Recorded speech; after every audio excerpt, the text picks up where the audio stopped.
Hey guys, what's up? Welcome to my channel, Taylor Does Whatever, where we talk about anything from makeup to true crime cases to pretty much anything that I want to talk to you guys about for the week or the month, depending on how long it takes me to post a video. So yeah, thank you. Welcome to my channel, or welcome back to my channel if you guys are new here. But before we get started, I really wanted to just thank you guys. Seriously, I just hit over 300 subscribers, and that's something that I really never thought would happen. So 300 friends, like what? I have 300 friends. So thank you guys so much for joining me and watching my videos and supporting my content. It's really cool, and I really appreciate that. So without further ado, let's just jump into today's case. There is a wild windstorm out the window right now, so if you hear that, I'm very sorry. But today's video is going to be a true crime case, and this is a pretty crazy case. I think that you guys are going to find it very interesting. My aunt actually knows the person, or knew the person that this video is about, this story is about. And when she told me this story, my jaw like hit the floor.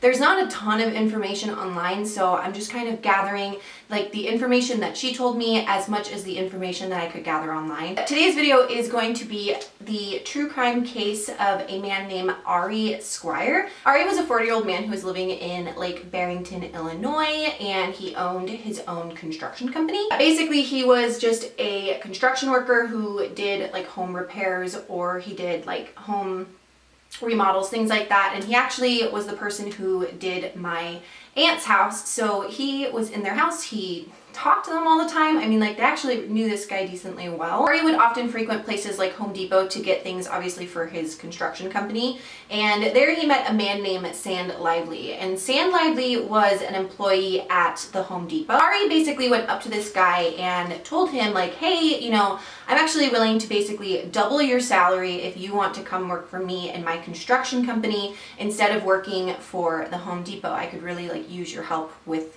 construction. And the guy basically, Sand saw this as a huge opportunity. You know, he was like, wow, you're willing to double my salary. I have kids, I have a wife, I have a family that I need to support. And so that actually intrigued him right off the bat. So basically, Ari then gave him the application to essentially like apply to his construction company, and kind of right off the bat, this guy kind of sensed maybe something's a bit off.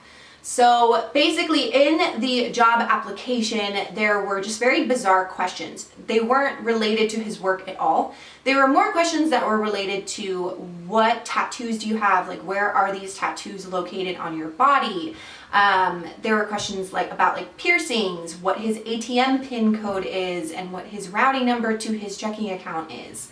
Very, very odd questions that if those questions were on a resume, run away. This guy, Sand, basically decided to kind of back out on this application, and when he told Ari that he's no longer thinking about working for him, apparently Ari got very upset and was like cussing at him and seemed pretty angry at the fact that he didn't want to help him. Finally, Sand decided to cave and was just like, okay, you know, fine, like, I will come work for your construction company. And Ari basically told him to meet him at his house in Lake Barrington in the next morning, and they'll go over the job, etc. So the next day came and went, and Sand actually did not show up. He had overslept that morning, and basically at this point was just like, you know what, I'm just gonna kind of pass up on this. The whole thing's a little weird anyway. So he didn't actually end up going to Ari's house that day. In February of 2008, Ari met a young man, a 20-year-old man named Justin Newman. And the same thing kind of happened with Justin, where basically Ari told him like, hey, you know, I would like to have you come work for me. He met him at the Home Depot and basically was just like, hey, I have a construction job, I have a construction company, I would love for you to come work for me. So again, Justin Newman saw this as, you know, a potential opportunity for him. This was a chance to get working. He was a young kid, so if Ari was offering him the money that he was supposedly offering Sand, like, that's quite a bit of money for a 20-year-old to start making. So Justin Newman then agreed to basically meet Ari, and Justin actually ended up telling his mom where it is that he was going to and where it is that he was offered a job. On February 23rd, things changed drastically in the story. And now Ari Squire was pronounced dead actually on February 23rd due to an apparent accident that he had at his house. So the accident was basically that he was working on his car in his garage at his home, and the car essentially like pinned him down. So he was trapped underneath the car, and then somehow the car actually caught on fire, and Ari then had passed away. So the body was really badly burned, so the coroner tentatively basically labeled it as Ari, and just kind of due to circumstantial evidence. So, it was him, he was working in his garage, it has to be him kind of a thing. Obviously, they hadn't done the autopsy and things like that yet. Now, kind of during that same time frame that Ari had passed away, and Justin Newman had never made it back home from his job that he had. So Justin Newman, just a few days later, was reported as a missing person from his mother. Now, this is where the story kind of starts to unravel a little bit, is Justin told his mom where it is that he was going to be working and had basic information to give to the police. Now, when the police kind of put two and two together, they realized, okay, well, this man basically just passed away in his garage and has not been ID'd yet. So now the police are essentially kind of connecting the story together. They're like, okay, this is kind of interesting. We have a missing persons, and now we have someone who is dead from pretty unusual circumstances, if you think about it. He happened to be pinned under his car, and then the car just happened to catch fire. It is a very odd situation. I mean, obviously crazy freak accidents can happen at any time, but this one is a little bit odd. So clearly things just were seeming to not add up to the police. So when they actually did dental records on the deceased body, it came to conclude that this body was not Ari Squire at all. This body was actually Justin Newman, the man who was missing, who was supposed to be working for Ari at the time. So now this changes the story completely. This was not an accidental death. This is a potential homicide. So they found out that basically Ari had completely dressed Justin up to make it look like this was him. So inside the wallet was Ari's ID, and all of these things were inside the clothing in the pocket. Now, what was missing on the scene was Justin Newman's vehicle. Ari himself is now missing. So this is where the questions kind of come in, is, well, where's Ari now, and what happened? Why did this happen?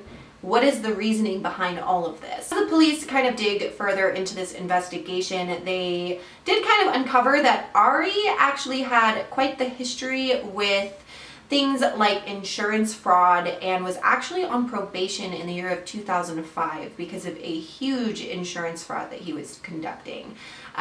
So basically, Ari owed a lot of money, and Ari did not have a lot of money. What they later actually found out was that Ari had a $5 million life insurance policy that was just waiting for his wife to collect. The police kind of had concluded now that he is basically trying to somehow get this life insurance money and essentially just create an entirely new identity and a new life for himself under maybe Justin Newman's new name or just a new name entirely, but that's kind of where the story was looking and going in that direction.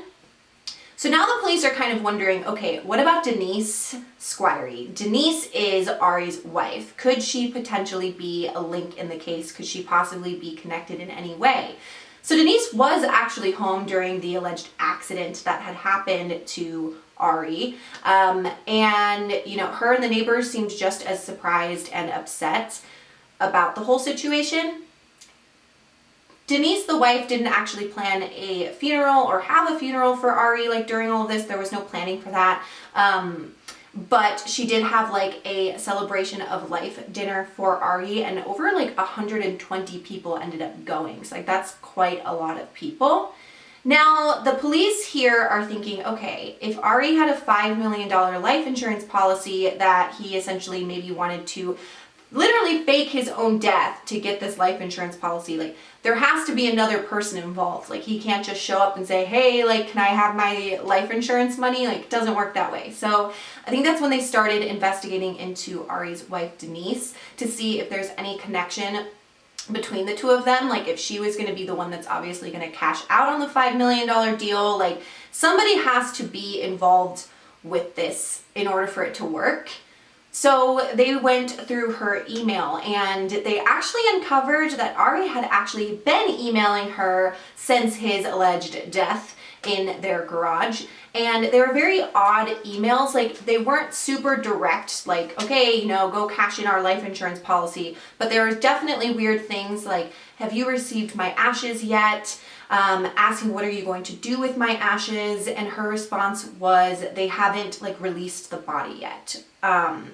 So obviously that's kind of a strange, like, if you think that your husband's dead, you wouldn't be emailing him about the ashes. So it's definitely red flags thinking that she's possibly involved in this whole situation. Ari was found at a motel in Missouri. And before the cops could actually get to Ari and convict Ari for his murder and faking his own death, Ari actually was pronounced dead due to a gunshot wound self-inflicted to the head.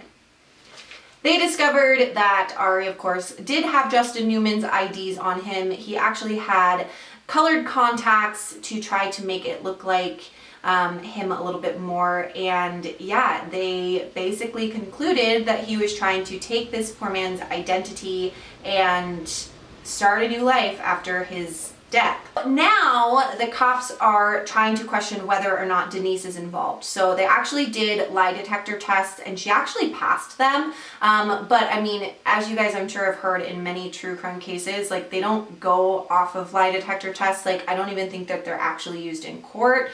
But in the beginning she was being like cooperative, but then she did end up to like stop communicating with the cops. She stopped like giving them any information at all. She does claim her innocence, and her lawyer basically says that nothing in those emails had anything to do with life insurance money or had anything to do with her being involved in the situation at all. But 2 years later, Justin's brother Frank actually took Denise, Ari's wife, to court, alleging that Denise did conspire with her husband to kill this innocent man and basically cash out on that $5 million life insurance policy. Newman's family actually asked for $5 million in this lawsuit, and just after 4 days, the jury concluded that that sounds about right. This man literally died for absolutely no reason other than just a disgusting motive for somebody to try to cash out on their life insurance policy. So the jury actually granted, I want to say, $5 to $6 million for this lawsuit. But Denise was never convicted criminally for this case. There was no like crazy evidence, I guess, indicating that she was with Ari and that she was a part of this plan. They didn't have technically all of that information. So Denise was never actually convicted. Rewind kind of to the beginning of the story. So I gave you that information about Sand Lively. Now, Sand actually came out with this story after the information of the story came out, and actually believes that he was initially the first target for the crime. Sand and Ari actually looked far more alike than Justin and Ari did, so he really does think that he was the first intended victim. And he was talking about how Ari would literally go to the Home Depot. He would be off like across the store, like staring at him. There was one point where Sand actually grew a beard, and then Ari literally grew like the same exact beard and looked very similarly to him. And after all those questions, you know, on the job application of things like what is your ATM PIN card, and questions like your eye color, your tattoos, your physical appearance, sounds like he definitely could have been the first victim. It is really creepy to see the side-by-side photos because in reality they did look very similar to each other. This whole story is just absolutely heartbreaking, and it's just so crazy that this man was inside my aunt's house and like that my family knew this person and that somebody is even capable of doing something like this. I will say it is nice that, you know, Justin's family was able to get some sort of justice in this case, and that they were able to get quite a large dollar amount of money out of this lawsuit. But I mean, what dollar amount is worth a person's life? You know what I mean? So, yeah, they won that lawsuit, but at the end of the day, they lost a family member for just absolutely no reason. His family says that Justin was a really great kid, and he just unfortunately was in the wrong place at the wrong time, looking for, you know, an opportunity to start a job and make some money. He was only 20 years old. There's really not a whole lot of information. This case was solved pretty fast, but it's just so bizarre to me, the lengths that people are willing to go to get money, or, you know, just to start a new life, that you're willing to actually take another person's life, take a 20-year-old innocent man's life, just so you can cash out on your life insurance policy. And that's just so disgusting to me. But unfortunately, these cases are common, you know, maybe not faking your own death with somebody else's death, but, you know, murdering somebody for life insurance money. That's such a common theme, I feel like, that you see in a lot of these true crime documentations, and it's just so disturbing. So yeah, that pretty much wraps up this case. Let me know what you guys think about this case in the comments. I would love to hear your thoughts on it. And if you guys have any other cases, please leave them in the comments down below, and maybe I can do one of those stories. So yeah, thank you guys so much for watching. Subscribe to my channel if you guys have not subscribed already, and I will see you guys in my next video.